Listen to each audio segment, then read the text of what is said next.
જય શ્રી કૃષ્ણ. સર્વ વૈષ્ણવોને મારા ભગવત સ્મરણ. શ્રી ગોવર્ધનનાથ કી જય. શ્રી વલ્લભાધીશ કી જય. શ્રી ગુસાઈજી પરમ દયાલ કી જય. પુષ્ટિ સત્સંગ ચેનલમાં આપ સર્વ વૈષ્ણવજનોનું હાર્દિક સ્વાગત છે. વૈષ્ણવો, આપણે આગલા સત્સંગમાં જાણ્યું કે શ્રીનાથ દ્વારામાં મેવાડ મધ્યે શ્રીનાથજી બાવા વૈષ્ણવ બિરાજમાન થઈ ગયા છે. અજબ કુંવરબાઈના વચન છે, અજબ કુંવરબાઈને આપેલું વચન છે એને અવશ્ય પ્રભુએ પાડ્યું છે અને નાથ દ્વારામાં પ્રભુ બિરાજ્યા. તો વૈષ્ણવો, શ્રી દાઉજી મહારાજશ્રીએ પોતાના ત્રણેય કાકાશ્રીઓની દોરવણી હેઠળ શ્રીનાથજીની સેવામાં અનેક ભોગ પ્રણાલિકા વગેરે જે કાંઈ પરંપરાથી ચાલ્યા આવતા હતા અને જે 2 વર્ષના દેશાટન દરમિયાન છૂટી ગયા હતા તે સર્વને પુનઃ સ્થાપિત કર્યા. ગાયોના માટે વિશાળ ખીરકો બાંધવા છે એ લાગી અને તેમાં શ્રીનાથજીના માટે સહસ્ત્રાબધી ગાયો એકત્રિત થઈ ગઈ. દૂધ, દહીં, માખણ, મલાઈ, ઘીની ફરીથી ને વૈષ્ણવો છે છૂટ થવા લાગી. તો શ્રી દાઉજી મહારાજ અને એમના વડીલો તથા બહુજી બેટીજીઓ, બાળકો સર્વ કોઈ શ્રીનાથજીને વાત્સલ્યપૂર્વક લાડ લડાવવા લાગ્યા. વૈષ્ણવ, ત્યાં આ તરફ શ્રી ગિરિરાજજીથી શ્રીનાથજી ઉઠ્યા અને 4 વર્ષ છે ને પૂરા થવા આવ્યા.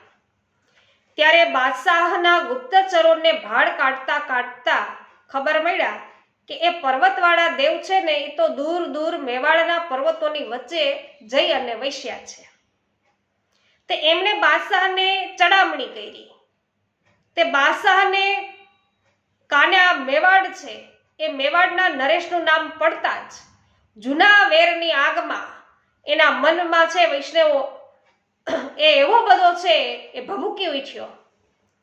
આગ છે વૈષ્ણવ પ્રબળબઈની વેરની અને ચારુમતીના સૌંદર્યને પામી ન શકવાની ટીશ ખટકો બની અને અત્યારે ઉભરાઈ આવી. તો એ ખટકામાં ઘી હોમવાનું કારણ છે એ શ્રીનાથજીના મેવાડના વસવાટના સમાચારે વૈષ્ણવો કર્યું. તો બાદશાહે પોતાની જંગી ફોજ અત્યારે તૈયાર કરી અને મેવાડ તરફ કૂચ આદરી.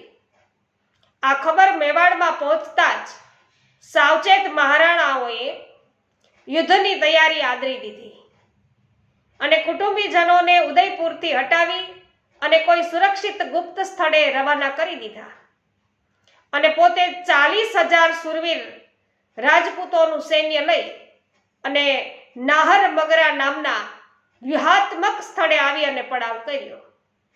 એ જ દિવસે બાદશાહની ફોજે રાય સાગર ઉપર પોતાના ડેરા અને તંબુ તાણ્યા. તો વાતાવરણ ભારે તંગ બની ગયું. કોઈ પણ ક્ષણે છે એ નમશાણ યુદ્ધ છે એ ફાટી નીકળવાના ચિહ્નો છે વર્તાવવા લાગ્યા. તે શ્રીનાથજીને પોતાની કૃપા શક્તિનો નિજ ભક્તોને સાનુભાવ કરાવવો હતો એટલે મેવાડ ઉપર બાદશાહની ચડાઈનું નિમિત્ત કરાવીને આ બધો ખેલ છે ને પ્રભુએ આદેર્યો. તો બાદશાહની ફોજ મેવાડમાં આવી પહોંચી.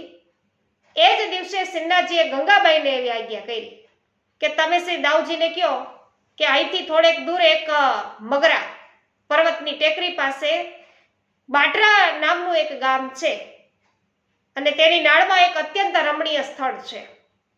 ત્યાં અનેક પ્રકારના વૃક્ષોનું સઘન વન છે. કેવડો, કેતકી, ચમેલી, રાયવેલી વગેરે પુષ્પોની સુગંધથી એ સ્થાન છે અત્યારે મહેકી રહ્યું છે. તો અમને 3 દિવસ માટે ત્યાં પધરાવે. તો એ મગરાની ગુફામાં એક ઋષિશ્વર હજારો વર્ષથી વૈષ્ણવ તપસ્યા કરી રહ્યો છે. તો એમના ચિત્તમાં એવી આકાંક્ષા છે કે શ્રી કૃષ્ણ મને આ પર્વતમાં જ પધારી અને જ્યારે દર્શન દેશે ને ત્યારે જ હું આ દેહનો ત્યાગ કરીશ. ત્યાં સુધી આ પ્રાણને કપાળમાં હું ટકાવીને રાખીશ. તો જ્યાં કાળની પણ વૈષ્ણવો છે એ ગમ્ય નથી એવા એ ઋષિશ્વરને અમારે છે કે દર્શન દઈ અને મુક્તિ અપાવી છે શ્રીનાથજી કે માટે અમને ત્યાં લઈ ચાલો. તો 3 દિવસ પછી અમે પાછા સ્વસ્થાને આવી જઈશું. બાદશાહની ફોજ ત્યાં સુધી રાયસાગર ઉપર જ વૈષ્ણવો છે એ પડી રહેશે એવું છે એક જણાવે છે. તો ત્યાર પછી ગંગાબાઈએ ચિંતાયુક્ત સ્વરે એવું પૂછ્યું શ્રીનાથજીને. તો શ્રીનાથજીએ હાસ્ય વેરતા એવું કહ્યું, ત્યાર પછી એ છે અને અમે છીએ કે સમજી લઈશું કે તમે ચિંતા છોડી અને અમારો રથ તૈયાર કરાવો. તે ગંગાબાઈ વૈષ્ણવો છે એના દ્વારા શ્રીનાથજીની ઈચ્છા જાણી અને દાઉજી મહારાજે તત્કાળ રથ છે એ તૈયાર કરાવ્યો અને શ્રીનાથજીને એમાં પધરાવી અને પછી ગુપ્ત રીતે બાટરા ગામ તરફ પધાર્યા. વચ્ચે આવતા આ મગરાઓમાં જ્યાં જ્યાં પણ વિષમ માર્ગ આવતો હતો ત્યાંથી રથ છે વૈષ્ણવો પસાર થતી વખતે એ માર્ગ પણ એવા સરળ બની જતા હતા. પર્વત ઉપર જ્યાં ખાડા ટેકરા આવતા હતા ત્યાં દાઉજી મહારાજ ગાદલા પથરાવી દેતા કે જેથી રથમાં બિરાજમાન શ્રીનાથજીને લેશ માત્ર પણ પરિશ્રમ ન પડે. અને પછી આવી રીતે શ્રીનાથજી એક પર્વત ઉપર પધાર્યા. બીજે દિવસે ભોગના દર્શન ખુલ્યા. તે સમયે પેલા ઋષિશ્વર પોતાની ગુફામાંથી નીકળી અને શ્રીનાથજીના દર્શન કરવા માટે આવ્યા.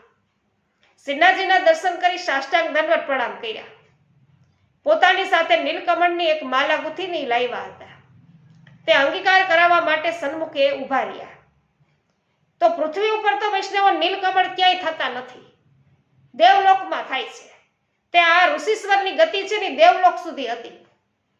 તેથી તપોબળના આધારે ત્યાં જઈ અને શ્રીનાથજીના માટે તેઓ નીલકમળ છે પધરાવી લાવ્યા હતા અને માલા ગુથીને તૈયાર રાખી હતી. શ્રી કૃષ્ણએ કે ક્યારે તો મને દર્શન દેશે ને, તો એ સમયે એમને હું આ ભેટ છે એ ધરાવીશ. તો એ વિચારે ઋષિશ્વરે અગાઉથી જ છે આવા અપ્રાપ્ત ઉત્તમ એવા પુષ્પોની માલા સિદ્ધ કરી રાખી હતી અને એના પોતાના યોગ વડે એમને ક્યારેય છે કરમાવા નહોતી દીધી. પરમ કૃપાળુ ભક્ત વત્સલ શ્રીનાથજીએ આ ઋષિશ્વરને નિકટ બોલાવીને એવી આજ્ઞા કરી કે ઋષિશ્વર, તમે નીલકમળોની જે માલા સિદ્ધ કરી રાખી છે તે તમારા હસ્તથી અમને ધારણ કરાવો અને તમારો મનોરથ પૂર્ણ કરો. આજ્ઞા થતા ઋષિશ્વરે તે માલા શ્રીનાથજીના કંઠમાં ધરાવી અને પોતાની પાસે મલ્યાગર ચંદનનો 1.25 શેર વજનનો એક ટુકડો હતો તે પણ ભેટ કર્યો. તો 1.25 મણ ઉકળતા તેલમાં એક ખાલી રતિભાર આ ચંદન વૈષ્ણવો નાખીએ ને તો